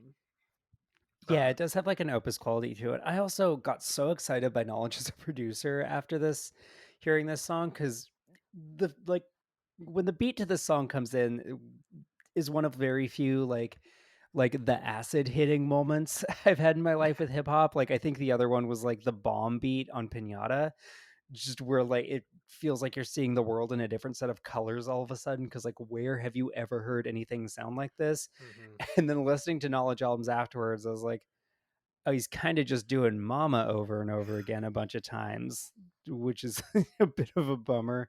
But oh boy, at least we got Mama, because that is, yeah, just an incredible work of art all around. Mm-hmm. Nat, what is the one song that you want to really just talk about on this album? I I always have I'm also gonna have like what might be kind of a boring conventional pick, but mostly because I feel like we haven't discussed too many of the straight like narrative songs on this album. Mine has always kind of defaulted to How Much a Dollar Cost, and Mm-hmm. I feel like the narrative tracks on this album, the ones that are like kind of purely narrative, don't necessarily like hit for me the same way that the Good Kid Mad City ones do, just because those are just in a tier of their own. But this one in particular is like, to kind of go back into the different themes of like self-criticism and complacency that like Kendrick is dealing with on this album. I feel like this is definitely one of the ones that kind of strikes me as the more overt and direct of it, but in this very kind of like somber, almost withdrawn, like accepting that he is this way and knows this about himself and needs to change. There's not this kind of anger at himself. It's more of just this foregone conclusion that he's kind of come to, and something that he is aware is an element of his personality that he has to grapple with, along with all these other different kinds of demons that he's got going on throughout the album. And just the guests on this album are their own kind of flex in their own right, but to like have one of the Isley Brothers as like a Greek chorus to like lead out the track is just like one of the like most inspired like mic drops of like any of the songs on this album to me. Mm-hmm.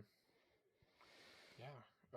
I guess if there's one song I want to discuss, not because I think it's like one of my favorites on the album per se, but it is the way that he was able to change the song from the initial release to how it ended up on the album. I think I is the the fact that he was able to take I and flip it the way he did is insane. Because like the song came out, I thought it was fine, but it was like this is a weird sort of turn for Kendrick. So the fact that he was able to the fact he was able so quickly to respond to the criticism of the song and able to flip it in such a brilliant way is just nothing short of a miracle to me. You know, like for someone who, like it's the fact that Kendrick as an artist of in this decade has rarely misfired. The fact that he was able to take one of those rare misfires and turn it into a fucking speeding bullet is nothing short of a miracle. And like use the misfire to his benefit. It's such this inspired, like self-aware move to like be like, oh yeah, people didn't really connect with that song, and then work that into the album somehow, and then also use that to like tee yourself up for this like just fucking final knockout home run with Mortal Man is, yeah, it's one of the most bizarrely effective uses of like meta commentary ever on an album, to the extent that I don't really know if anyone has ever like repurposed their own song in this way within like that kind of turnaround time. Mm-hmm. And I was hoping you would bring it up for that reason, because I feel like, yeah, I and Mortal Man do kind of just like close off the album as sort of a unit in a way. Like I don't really know how you talk about them or talk about one without talking about the other. So I'm glad it came up, because yeah, the repurposing of I again is just truly inspired. Mm-hmm. And the fact that like I mean before we get sort of towards the like the ending part of the song, like the fact that it just goes like, oh wow, this the fact that he basically made the song just made a live version of the song, it works so much better that way. It works so much better as like a live song than a like studio song. And the way he was able to obviously take the song, turn the argument and all this stuff, and sort of God, he Kendrick Lamar, as he's very good at music. If you don't know, he's very good at music. He's very good at this whole music thing. I'm not sure if that's come through in this podcast so far, but I think we mentioned it a couple times. I think I he's got a real also like, future. yeah, this kid's got ideas. And just like the sequencing on this album too, which is not really something we've talked about, but the just impeccable large scale ebb and flow of this album, and the perfect little narrative detours it takes, and also like it seems like a very conscious move to put I at the end of this album, because like when I dropped out of context, there was this kind of notion of like, what is he talking about? Like it almost felt like a, I think I remember this actually being one of my critiques at the time. It feels like a victory lap for like a struggle that hasn't happened yet, or that because we haven't seen it, it feels unearned. And the fact that it is the penultimate song on the album, and you've just heard everything that precedes it, suddenly does like, it just perfectly redeems the song in context, because suddenly it makes everything feel earned. And then it has on top of that the extra like brilliant layer of, yeah, just again the way he uses the reception to the song, and then like repurpose. I don't even think this is an actual live version of the song. It is just used to feel, or is just mixed to feel alive. And so this use of I almost feels more like a like large scale skit in itself, and also probably one of the most effective and remarkably non-corny uses of a skit like ever in a rap album. Mm-hmm. um Yeah, I'm going in circles now. It's just kind of one of those knockout, audacious moves that should not work nearly as well as it does, but it manages to use the not goodness of a song to like somehow redeem the song within itself. Mm-hmm. It's wild. It's a It's wild move. like I said, just insane.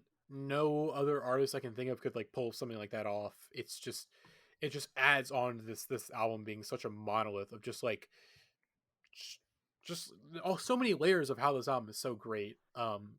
But before we get to Mortal Man, which I think we all have a lot of thoughts on because it's definitely um I think in recent years, I mean not really discussion, but I think I can kind of tell in the air that like okay, this has become the biggest point of contention with this album in recent years because it's such a kind of glory, just this big epic song that has so much to say, and some of it has not aged as well as we would hope, but at the same time it's like okay, you get it at the time. But real quick, Hood Politics, what a fucking banger. That's all I gotta Oh say. yeah, What a fucking Mm. banger. Mm. Uh, just bars on bars on bars with that one. It's like there are a couple songs on this album, like King Kund is another one, where yeah, they're just these bangers with like a career's worth of quotables stacked into like entire verses. mhm. uh, just the density and the level of the skill throughout the entire song is just again so unbelievable that like again there's aspects of this album that are so good you can't even talk about in them. You're just like yep, that's very very good. Uh, uh, but Mortal Man. Before we get into Mortal Man, I want to read a thing from a Billboard interview that he did that's on the Genius page about the song.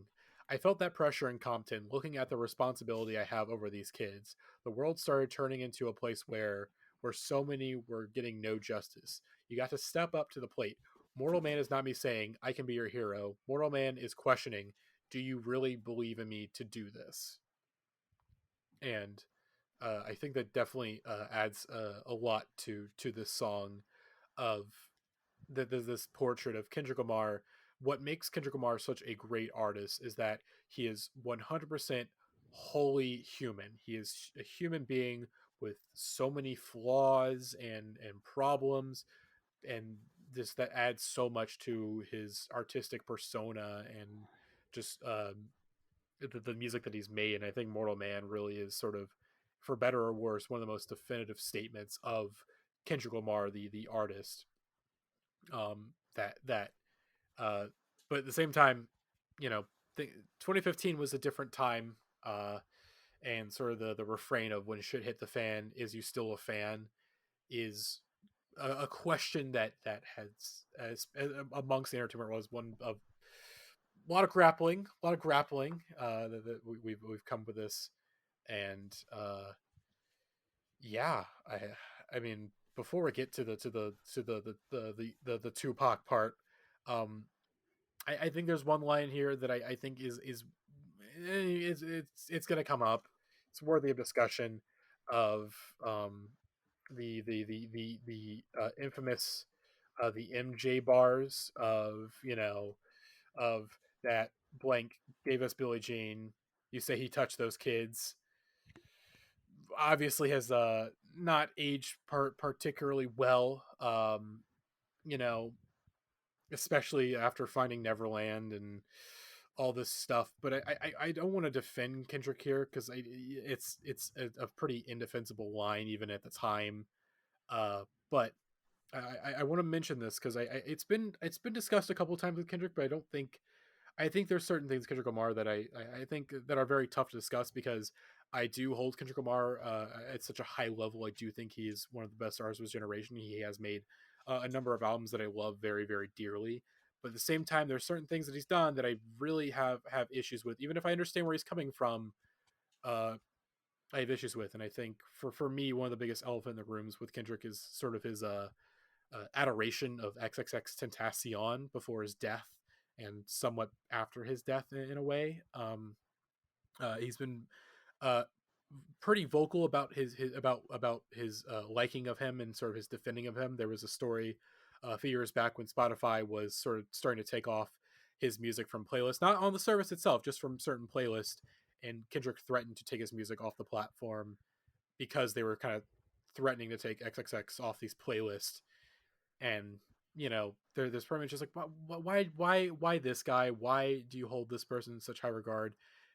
And I think that definitely can be explained in his music of being someone who sees the best in very deeply flawed, in some ways awful people, seeing the best in them and seeing who they could be.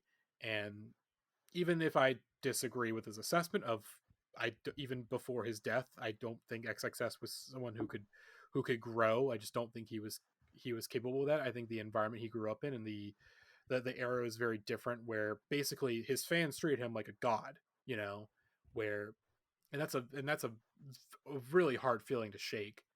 Um, but it just showed that Kendrick Lamar, even in his most problematic state, you could still tell that he's someone who very deeply cares about the people around him and the younger artist in his, you know, in the rap game, you know, sort of his, in some ways, not maybe not proteges is not the right word, but just people that are have come up in his wake and sort of trying to mentor them and trying to lead them on the right path and try to help hopefully avoid, you know, the pitfalls in the industry, because Kendrick Lamar very impressively has even though he talks about it very extensively, has very much evaded the pitfalls of the industry in a lot of ways. And is that because he's just a very smart person? Is it because of luck? It's probably both. But and I think Mortal Man is such an interesting outro to the album, because it does touch on some very rough subjects that, you know, I don't know if I fully agree with his assessments of, but it makes him such a fascinating artist to listen to, and brings up a lot of very good questions about the music that we listen to and the artists that we worship and really hold in high regard. I've been going on for too long. I'm sorry, folks, but the first verses, it matters, but what it really leads to is the reveal at the end. But before we get to the reveal, is there anything else anyone wanted to say about before we get into the last half of this song? I mean, to the point you were talking about, it's way too messy to really talk about in any like informed or unproblematic way, but you do also just sort of have to like acknowledge it as a slight little bruise that kind of nudges him in the direction of problematic fave territory. But I am in no way qualified to talk about it beyond those terms. Before we get to the Tupac bit, can we just say that this is like one of the most gorgeous songs ever in hip hop? Oh, agree. It's unbelievably beautiful instrumental, like the orchestral arrangement on it, the chord progression, the piano loop. Every time that initial like, oh shoot, who does the opening vocal on it? I wanted to say it's Thundercat. It definitely isn't. Uh, yeah, everything about it, like top to bottom, a gorgeous song.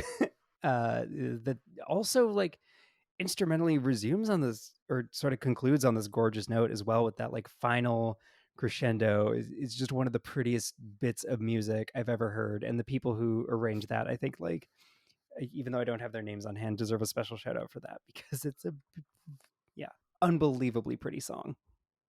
Oh yeah, instrumentally, just it's. I mean, much like the rest of this album, instrumentally, it's just beautiful, and there's been nothing in hip hop like it since. I don't think, of just an artist. Basically, to reference another podcast that a number, not me, but a lot of you guys are beloved is Blank Check, of Kendrick with this album was just given a blank check, and it's one of the best blank check albums you're ever going to hear, of an artist just fully able to just like, the label's like, okay, do whatever the fuck you want to do on this album, and it has led to just one of the grandest artistic statements of the last not even just decade, just one of the best artistic statements in the history of popular music, really. Just insane. Yeah, and it ends with a clip of an old Tupac interview. Oh yeah. Talking about blank check maneuvers. Jackson would be so proud. Jackson is like off somewhere cackling right now over the fact that you brought up blank check entirely unprovoked on our fucking Pimp A Butterfly Look, episode. on the kaput podcast, I brought up cause for Jackson. On this one, I bring up blank check. Our boy, he's not here, but he's here in spirit. He's here in spirit. But yeah, the Tupac poem. Even the first listen, as soon as you hear that voice, you're like, what the fuck? What the Yeah. fuck? Did he bring Tupac back from the fucking dead? What the fuck? It's And also the question of like, is this an actor? Is this an impersonator? Like, just the initial mystery on that first listen of like, how did he make this happen? And also, how did he pull this off in a way that does not sound like completely hokey? It's just truly a remarkable bit of literal acting on his part that he is able to make this sound convincing at all. Mm-hmm. Like the fact that it isn't pretentious, it isn't it's not the like I said, as I've stated, if any other artists try to pull something like this off, they would fail miserably.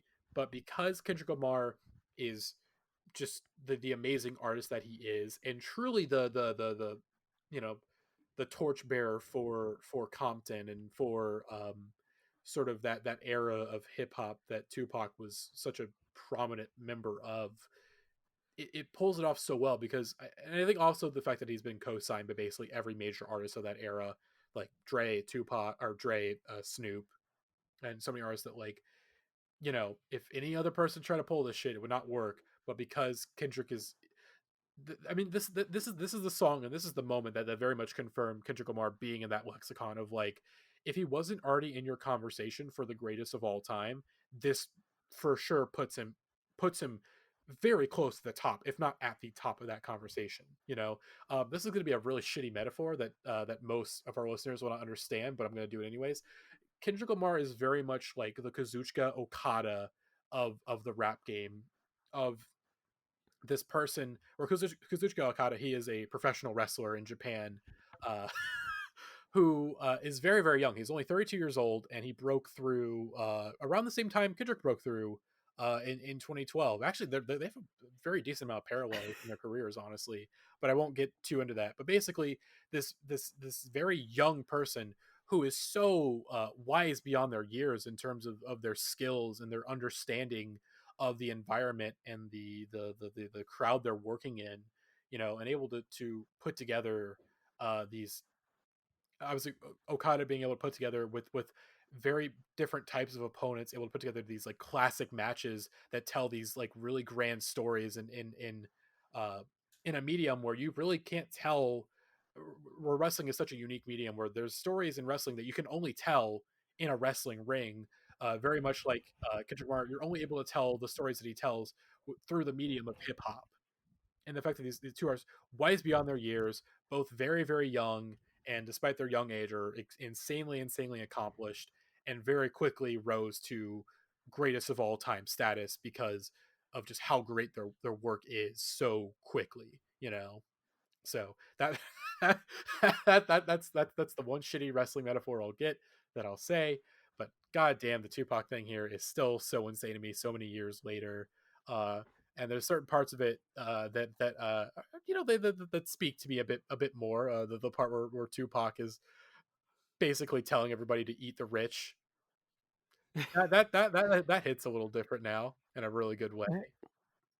Yeah, and then there are also moments of it that are really bittersweet, like the whole like thing he goes on about, like, the next time there's an uprising or riots or whatever, there's going to be like true unwarranted bloodshed, or not unwarranted, but just all out bloodshed. And the fact that they're like, it hasn't been, that we keep like needing to have that moment and still haven't, just I think adds an unintentional layer of poignancy to the fact that he said that, what, like almost 30 years ago now, and like still nothing has come of it, or nothing has really changed even in the midst of the circumstances we're in now. Like there's still this lingering doubt of like, fuck, are people ever actually gonna like band together in order to like get our world out of this? And that was like just a nice little extra layer on which it hit me today. But yeah, then also the thing about Eat the Rich, it's such a complicated thing just in terms of the nuances and the layers to it. And again, it's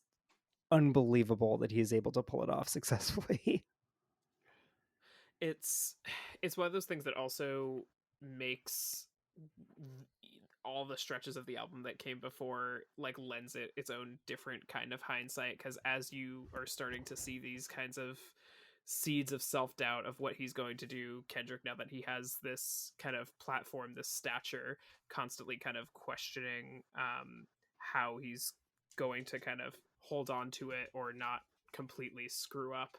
And I think that's one of the things where that sort of haunting end where he's just going on with this poem, but also doesn't get a response back, is kind of leaving you with this sense that he's got this kind of mentor figure. He's got this person in his life who has been in these similar situations, and what he has is what that person's left, and he's essentially on his own. The conversation he has is this kind of imagined one side of it where the other party has already sort of said their side of it, and it's one of those things where kind of listening back on this album more and more with the knowledge of kind of how that exchange plays out definitely adds different layers to all the different ways that he kind of views himself and his place at this particular moment of his career. Mm-hmm. God. Yeah, and just in terms of sheer audacity, like a moment of appreciation for the fact that this album ends with him reciting in full the poem he has been reciting line by line throughout the album, with each line setting up every song on the album, and then when recited all together summarizes the entire thematic arc of the album. He then recites that to Tupac's Ghost, and it's one of the greatest things ever. Like, nobody else has done that. It's wild that that's a like conceit that someone could come up with and execute successfully in such a beautiful way. And the fact that then the second half of the poem that he reveals sort of is the final reveal of what he was really building towards throughout the whole album. It's like one of the great acts of storytelling ever that you would be like impressed if a movie pulled it off, and here he's doing it within an album. It's just kind of too exceptional for words. Mm-hmm.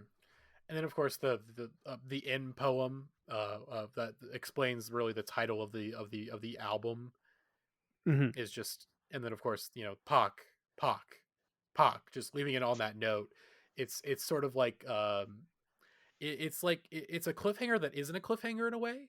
Um, it ends the album perfectly, but also at the same time, like, yeah, speaking of that ghost, it's like the end of Twin Peaks season 2 of Where's Annie, you know? Sure. we'll, go, we'll go with that. Sure, Matty. Whatever you say.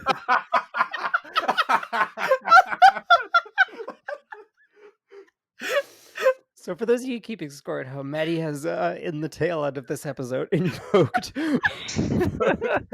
Japanese wrestling and Twin Peaks season 2 on our Pimp A Butterfly episode. We love our boy. I was gonna make an actual point, but no, I'm good. God, no. Don't leave it off on this. Don't leave it on this. All right. I was going to say that, yeah, no, the Kendrick calling out to Pac at the end of this track is very much rhetorical, and it again, in my opinion at least, invokes that question of the narrator again, where in the case of who is talking to who at a certain point, because it's not, the metaphysical aspect of the entire interview is, it's not Kendrick talking to Pac. It's this simple manipulation of audio in space and time that is very effective, but there's not an actual conversation going on here. There's not an exchange of ideas going on here. It's Kendrick going through the motions of finding the argument, arguing it, and just having this whole roundabout realization with himself. So him calling out to Pac, I think, it's self-reflective. I think it's questioning, again, the role of who is a participant in art, who is a participant in the creative process, and what does that mean for art itself, to have this distance between the art itself and its creator. So it dredges up all these really, really fascinating deconstructions of the formal structure of music and the formal structure of the traditional interview. Um, the flip side of this is you could also argue that it's basically just a Space Ghost sketch. Um, that's the other end of what I'm going with, but I'd like to think it's much more artsy and highbrow than that. Not to say that Space Ghost isn't highbrow. I mean, it is like the highbrow version of that, and Yeah. weirdly self-aware in that too. Like I was thinking about again these like weird meta moments the album has. The fact that like Tupac's last album or last line on the album is about like, you know, the it's the spirits, the dead homies telling stories through us, and he is saying that via a like recording of himself that has been posthumously manipulated to fit the context of this album. I have nothing more to say than that, but that is just an observation that like there is so much packed within that moment in terms of what Kendrick is like trying to do with that scat. Yeah. And the fact that Pac vanishes, quote unquote, vanishes from the track immediately right as Kendrick starts to launch into his prose, Mm-hmm. and that has always just struck me. That has always struck me as well. Obviously, first as that kind of more of like an egotistical kind of like passing of the torch in a way, but also just in the sense of art bringing itself to life, the realization of going through this kind of these tribulations and this odyssey, and in a way the album, the format of the album allowing for this journey to this one particular moment of spoken word prose is, to me, it's just very fascinating. It's a beautiful blend of artistic mediums. um yeah, that's it, I'm done. You're lucky you said the Space Ghost thing after I said the Twin Peaks thing, so it would not be as embarrassing in comparison. But also, Dylan, you're like literally one of the smartest people that I know, and I am very dumb. I'm a himbo, you know. I can't speak, but I also but here's the thing. I am simultaneously very dumb, but also I stand by literally everything that I say. And if you disagree, um, you're wrong. Simple as that. But here we are at the end to Pimp a Butterfly by Kendrick Lamar. This podcast went on way too long. I wanted to talk about Untitled Unmastered a little bit, but I don't know how much time we have. But I am going to say we don't have any since it is almost 1 a.m. where I live. okay. Yep. If there's only one thing to say briefly, it's like holy shit, even the B sides of this album are fucking great. That's insane. Yeah, the outtakes from this album are still better than like 98% of rap albums. Yeah. Like I think like it hasn't become like we still, I mean, we know quite a bit about the sessions for To Pimp a Butterfly, but I still feel like we don't know like so much, like it's gonna, hopefully in a couple of years someone does a really long piece about it, because like I really want to know so much more about the making of this record. Like it really is just the sessions and all the people involved, and the seemingly like blank check feeling this album has is just like I want to know more, you know. Yeah, it's extremely lightning in a bottle, and totally like the inevitable, very expensive Kendrick Lamar coffee table book that I will buy in 50 years is going to be pretty fucking dope. Yeah. I can't wait for that. I can't wait for the next blank check Kendrick Lamar album where he interviews Robert Zemeckis. Oh god. But he's alive though. Are you plotting to kill Robert Zemeckis, Dill? I cannot confirm or deny that. Look, No, I'm not. I'm not. I know Welcome to Marwin was pretty bad, but is it that bad? I'm not the judge of that. So, To Pimp a Butterfly is one of the best albums of the 2010s. Just to bring us back around to that, it's my first album of the decade. I don't think anyone made a better album in the 2010s. There are albums that maybe like resonate with me more personally, that I can connect to because of my own experiences and that I will listen to more for pleasure. But in terms of like pure across the board musical and artistic excellency on like every level, I think this is kind of just that's the bar for that decade. that's about as good as anyone got. There's only like, you know, a very small handful of other albums you could argue are like remotely on par with it, or, you know, could go blow for blow with it. And as you've heard us talk about for the last 2 hours, it's great. It holds up. It's a classic. I love it. It's perfect and just very good. Kendrick Lamar, good. That's all I have to say. Kendrick Lamar, the greatest short king, possibly. Oh, well, no, there's a whole other, you know, 2.5 hour episode. Anyways, hope you guys enjoyed this episode of the podcast. If you want to keep up with us when we're not doing the pod, of course, my Twitter is at @MotorVMPrince. Nat at Framing the Oh, Pick. yeah, Got it right. that. Got it right. Because I know I fucked up on one of the episodes on the Reddit description because I got your Reddit and your Twitter name mixed. So my Common misunderstanding. Lily at Lily K Mikowski. Dill Dyko Jam still, or is it Slime Yeah, Feast? Dago Jams. At Dyko Jams. At Van Prince, of course, the podcast Twitter at Indieheads Pod. News and updates about the pod, but also occasional Jeremiah and Alex shit posting. Just great stuff. Good follow. Like us on or follow us on Spotify, iTunes. Subscribe to us on YouTube. Leave us a review on iTunes. I would like to see what people think of the podcast because we haven't gotten one in like a year, and I would want to hear some updated thoughts on the pod. So just hit us with what you got. Hit us what you got. But nevertheless, hope you enjoyed this episode, and we will see you all as our next episode is probably going to be a retrospect on either Blonde or Psychopomp. So stay tuned, and we will see you all next time. Bye bye.